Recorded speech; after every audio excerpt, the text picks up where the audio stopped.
O que é coisa de rico ou coisa de pobre? Por que uma mesma bolsa na mão de uma pessoa pode parecer que ela tem muito dinheiro e que é uma bolsa legítima, ou na mão de outra pode parecer que ela tem pouco dinheiro e tá usando uma coisa forçada, uma bolsa falsificada? Que tipo de privilégio que a ostentação traz e como que acontece a ostentação à brasileira? O que a gente faz aqui no Brasil para mostrar que tem poder, dinheiro, status familiar que é diferente no resto do mundo? Isso a gente vai discutir aqui no Não Ficção, que é o nosso podcast que traz ciência pro seu dia a dia, sempre conversando com especialistas, com quem entende e domina o assunto, como o Michel Alcoforado, com quem eu vou falar agora, que é antropólogo, PhD especializado em antropologia do consumo, que trabalha com consultorias justamente para agências que são especializadas em pesquisa de mercado, em comportamento do consumidor e em tendências de consumo em geral. Michel também é colunista da CBN e colunista do UOL. Michel, antes de tudo, muito obrigado pelo privilégio da conversa que a gente vai ter aqui. Eu adorei conhecer o teu trabalho, conhecer você, porque você é um antropólogo moderno. Você estuda hábitos modernos, um antropólogo que estuda consumo. Tenho muita coisa para te perguntar, mas eu queria perguntar antes de tudo, como que você foi parar nisso? Eu fui parar nisso por uma rebeldia. Eu fui fazer meu mestrado na Universidade de Brasília, que era visto como um dos maiores centros do Brasil. E quando cheguei lá, me deparei com o departamento e com os meus colegas, estudando questões indígenas, quilombolas e por aí vai. E eles andavam igual eu andava, né? Era sandalinha de couro, a gente usava aquela bolsinha de congresso do lado, bata, né? Usava umas frases, né? Vamos salvar o mundo, aquela questão toda. E aí eu decidi que aquele assunto era interessante para mim, mas aquilo já tinham falado. Então eu fui pesquisar o Senado primeiro. E depois, no meio do meu mestrado, eu fui fazer uma bolsa, eu tive uma bolsa para estudar na Argentina, um pequeno período, e lá eu descobri que antropólogos trabalhavam fora da academia. Havia uma tradição aqui muito forte no Brasil que tem a ver com a formação da disciplina, muito ainda preocupada. Mais no UNB, né, Brasília. Isso, muito preocupada em inventar esse país, que foi isso que aconteceu, né? Os cientistas sociais inventaram esse país, que não privilegiava nenhum tipo de trabalho fora da academia, e o trabalho na academia devia estar preocupado com as questões nacionais.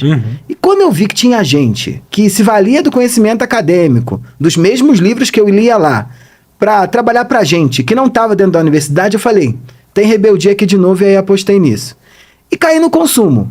Caí no consumo por acreditar que dentro de uma sociedade marcada pelo vocabulário capitalista, não há possibilidade da gente resolver a vida sem ter crédito e débito. E crédito e débito inventa pessoas, inventa identidade, constrói relações, marca fronteiras, inventa cisões. E isso era quase como se fosse um tubo de ensaio aqui, que é um negócio que você entende a beça. Você olha para consumo, você consegue ver a sociedade borbulhando. Eu estava de olho nisso. E aí caí nessa tribo. E tô nela. Vou mudando de vez em quando de uma tribo para outra, mas meu negócio é tentar entender por que as pessoas se comportam como elas se comportam e por que elas compram o que elas compram e por que elas inventam razões e explicações para dar sentido para coisas que não faz nenhum sentido elas comprarem, né?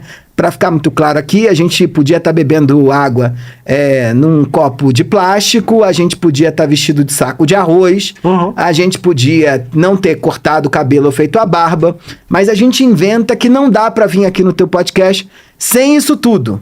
E aí, isso vai movimentando a vida, isso vai movimentando a sociedade, isso faz a gente acordar para trabalhar, isso faz a gente se preocupar com a aposentadoria, isso faz a gente pagar a escola para o filho, para ele se inserir no mercado de trabalho, para ele conseguir em alguma medida pagar, para ele poder também comprar suas coisinhas. E eu falei, tem um troço aqui que eu me preocupo, é isso que eu quero saber. E foi isso que eu fui pesquisando. Estou pesquisando já há uns 15 anos.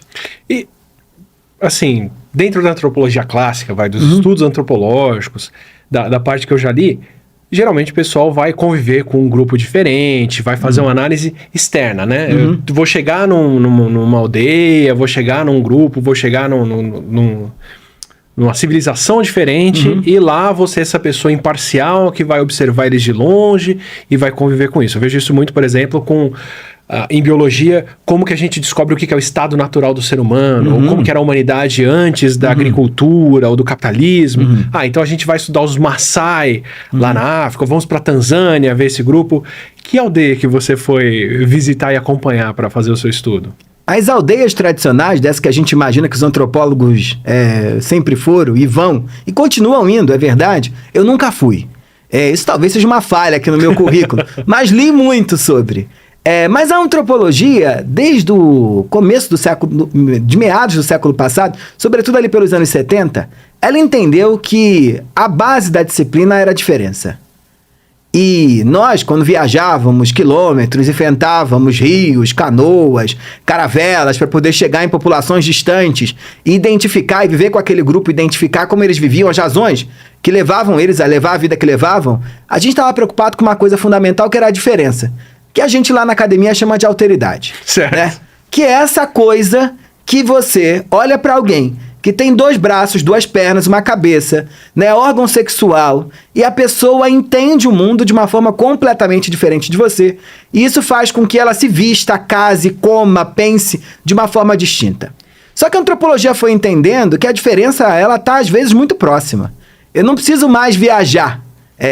E mais do que isso, essa revolução foi tão importante que a gente entendeu que uma pesquisa antropológica ela não começa mais quando eu pego um avião para ir a determinado lugar, ou um barco. Ela pode começar dentro de mim. Então, toda vez que eu chego num lugar e eu identifico que tem coisas que eu não estou entendendo, tem uma diferença operando ali. E se tem diferença operando, pode fazer antropologia.